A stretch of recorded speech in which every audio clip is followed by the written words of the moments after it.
Hello and welcome to another video Uptown music lesson. My name is Gio Andollo, and today we're going to talk about the different kinds of guitars. In general, there are three kinds of guitars. Sometimes you will find sort of hybrids of the different types. But you can basically think of guitars as having three different categories.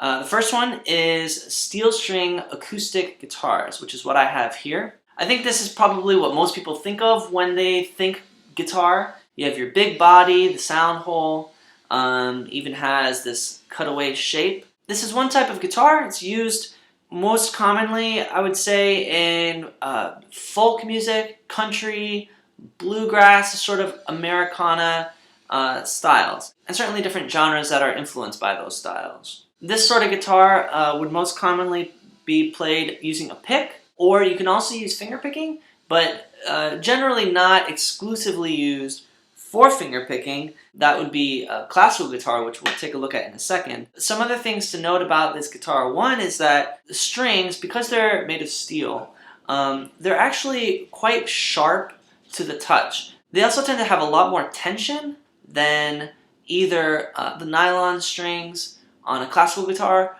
or the steel strings on an electric guitar, which makes it very difficult for beginner players, especially children, to press down these strings and really to get a sense that you're playing music. Because if you don't press down the strings hard enough, you get this kind of sound instead of this. And to get this, you have to press down pretty hard, and for beginners it can be very painful. The other thing about this kind of guitar that makes it difficult for children is just the size. I mean, it doesn't feel big to me anymore, because I'm a full-grown adult. Also, I've been playing this guitar for 10 years. But the one advantage that it does have is that the neck is quite narrow. It's very similar to the electric guitar, but much thinner than, say, classical guitar. So here we have a nylon string instrument. The strings are actually made of nylon.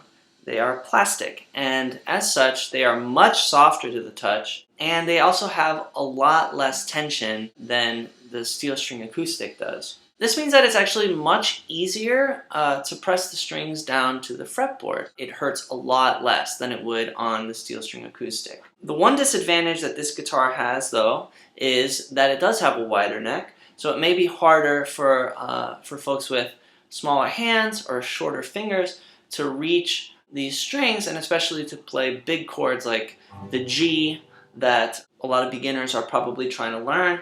But also things like bar chords become a little bit more difficult when you're like really having to stretch. Still, it can be done, and if you're really into the classical style of playing, then you kind of have to spring for a classical. The other big difference between the classical guitar and the steel string acoustic is how they're played. You'll notice that the guitar is actually sort of at an angle here, where the neck is pointing up. I actually accomplished that using a foot pedal. You could use pretty much anything that'll help elevate your knee so that your knee kind of sits right here in this groove. You can see that this knee here is elevated. It makes the neck a little bit more accessible to your left hand. Not having to hold the neck actually makes it so that it frees your hand. You can, move much more freely along the neck. It also puts your right hand in a position where you can do the finger picking a lot easier. And that's the other big difference between this and the steel string guitar, is that you're finger picking almost exclusively, especially if you're playing in that Spanish style.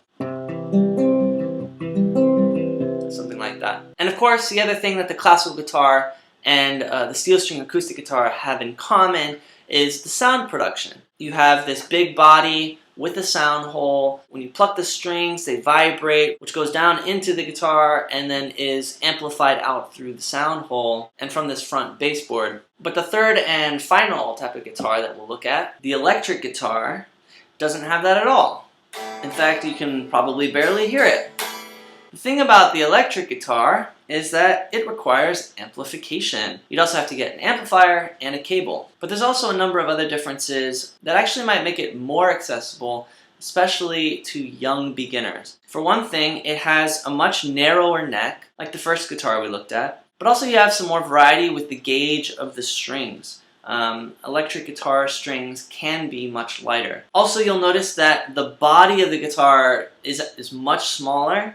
If I was a child, it would be a lot easier for me to sort of wrap my body around this guitar versus the steel string acoustic, which many young players are like, trying to sort of reach around, and they can't. Finally, with this kind of guitar, you're more likely to be playing lead, all those riffs that young guitar players love, Sweet Child of Mine or Purple Haze, these guitar licks that are super famous. You're more likely to play those single note lines on an electric guitar than on either kind of acoustic guitar. The electric guitar is, of course, used very commonly in rock, but also used a lot in jazz music and all different kinds of pop, hip-hop, you name it. The electric guitar is very, very common in contemporary music. So that's it. I hope that helps explain the difference between the three major kinds of guitars, how they're played, what genre they're generally played in, as well as which is appropriate for you based on your current skill level, as well as your size and your strength. Well, that's it for this video, but please stay tuned for many more Uptown music lessons.